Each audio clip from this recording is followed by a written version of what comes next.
Hello guys, this is Aadhya. Welcome back to the channel. आज हम ले रहे हैं 8th क्लास की एक्सरसाइज 4.1 का क्वेश्चन नंबर 3। ये क्वेश्चन भी हमें पाई चार्ट बनाने को कह रहा है। हम क्वेश्चन एक बार रीड कर देते हैं। Draw a pie chart showing the following information. The table shows the colours preferred bye a group of people. हमारे को एक टेबल बनाकर दी गई है जिसमें बताया गया है कि कुछ लोगों का सर्वे किया गया और वो कौन सा कलर प्रेफर करते हैं उसकी वोटिंग हमें दी गई है, जो कि मैंने ऑलरेडी बोर्ड पर एक टेबल बना दी है जो कि क्वेश्चन में दी गई थी। ये कलर्स हैं और ये लोगों की प्रेफरेंस है कि वो किस कलर को कितना लाइक करते हैं। और पाई चार्ट बनाने को आया है। पाई चार्ट बनाने के लिए हम डेटा को सर्कुलर ग्राफ के थ्रू शो करते हैं और मैंने एक सर्कल भी ड्रॉ कर दिया है। आप अपनी कन्वीनियंट रेडियस लेकर एक सर्कल ड्रॉ करेंगे। सर्कल बहुत ज्यादा बड़ा भी नहीं लेना और बहुत ज्यादा छोटा भी नहीं लेना। एक मीडियम साइज का आपने सर्कल ड्रॉ करना है, उसका सेंटर पॉइंट भी मार्क कर देना है जैसा कि मैंने करा है। मैंने आपको पहले भी बताया था कि जब भी पाई चार्ट बनाने को आएगा तो आपका पाई चार्ट सेंट्रल एंगल पर डिपेंड करेगा, यानी कि सेंट्रल एंगल आपके पास होने चाहिए।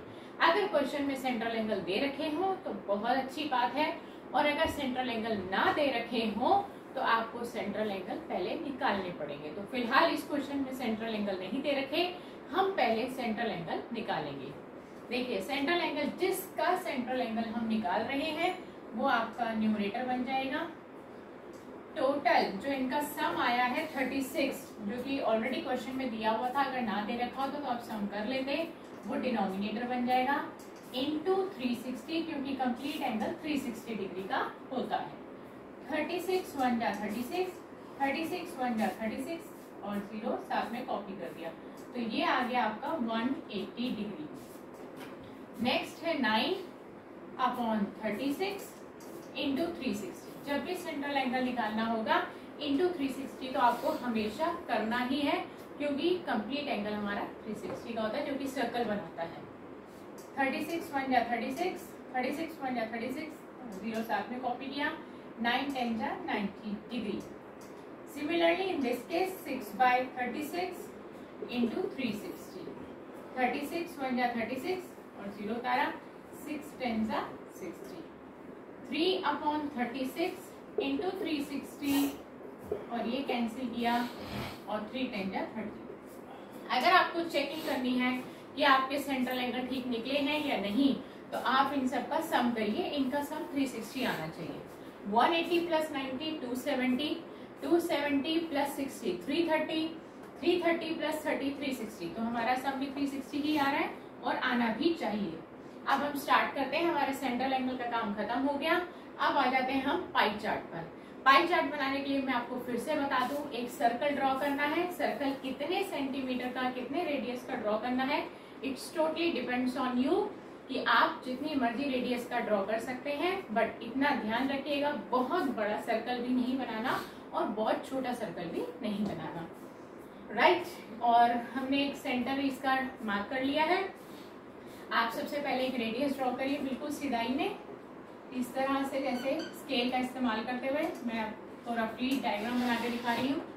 अब आपने अपने हाथ में पकड़ना है D, और आप जानते ही हैं कि 180 तो बिल्कुल सीधा ही होता है, तो आप फिलहाल अभी इसको छोड़ दीजिए।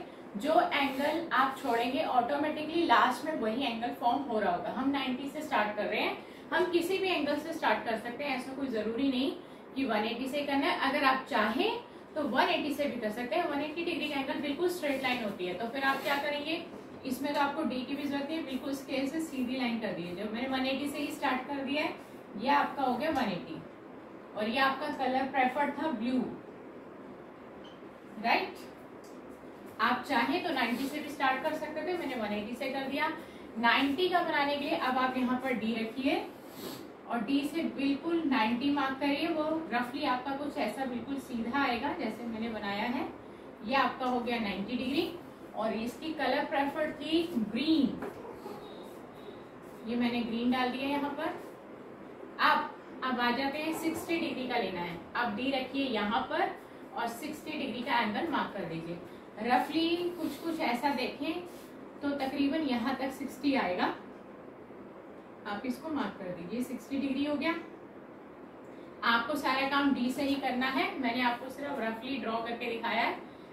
और 60 डिग्री का कलर प्रेफर है रेड। अब मैंने आपको शायद पिछली क्लास में भी ये बात बताई थी कि पाई चार्ट बनाते वक्त जो लास्ट में एंगल रह जाएगा उसको आपको बनाने की जरूरत नहीं पड़ेगी। आप डी से चेक करेंगे तो बचा हुआ एंगल ऑटोमेटिकली आपका उतने का ही आ रहा होगा जितना दिया है।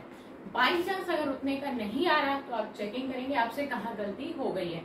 अगर आपने बिल्कुल एक्यूरेट बनाया है तो जो बच गया एंगल वो 30 डिग्री का ही आएगा। तो ये 30 डिग्री आ गया और इसकी कलर प्रेफरेंस थी येलो, तो आप यहाँ लिख देंगे येलो, राइट। और ये आपका पाई चार्ट तैयार हो गया। बहुत ही सिंपल सा काम था पाई चार्ट बनाने का। आपको सेंटर एंगल क्वेश्चन में दिए हुए आ भी सकते हैं और नहीं भी आ सकते। अगर नहीं दिए हो तो मैंने आपको निकालने का मेथड बता दिया है। उसके बाद आप कंपास और डी का इस्तेमाल करते हुए एक पाई चार्ट मेरी तरह ड्रॉ कर देंगे। तो नेक्स्ट क्लास में एक नए क्वेश्चन के साथ आपसे फिर मुलाकात करेंगे। Goodbye friends.